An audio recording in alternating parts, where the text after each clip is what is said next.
Ankleshwar Gadkhol T bridge પુનઃ એકવાર સળિયા બહાર આવી ગયા છે। 2021ના વર્ષમાં રાજ્યના પૂર્વ નાયબ મંત્રી નીતિન પટેલના હસ્તે લોકાર્પણ કરાયું હતું। 5 વર્ષમાં 5થી વધુ વાર સળિયા બહાર આવી ગયા હતા। નિયત સમય કરતાં 5 વર્ષના વિલંબથી બન્યો તેમાં પણ કામમાં લીપાપોતી જોવા મળી હતી। 1 વર્ષ પહેલા પણ સમારકામ કરવામાં આવ્યું હતું।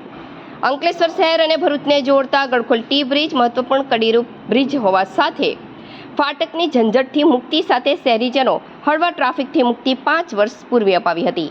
એવા ગડખોલ બ્રિજ તેના નિયત સમય કરતાં 5 વર્ષ વિલંબથી બન્યો હતો। 30 જુલાઈ 2021ના રોજ બન્યો હતો।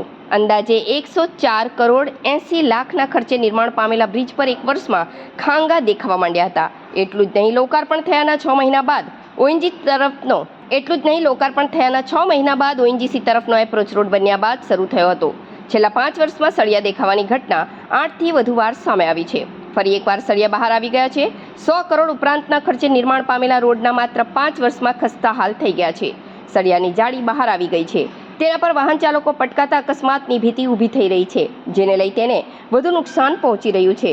જો વધુ પડતો ઠપકાર પડે તો બાકોર પડવાની સંભાવના છે, જેને લઈ મોટી હોનારત સર્જાઈ શકે છે।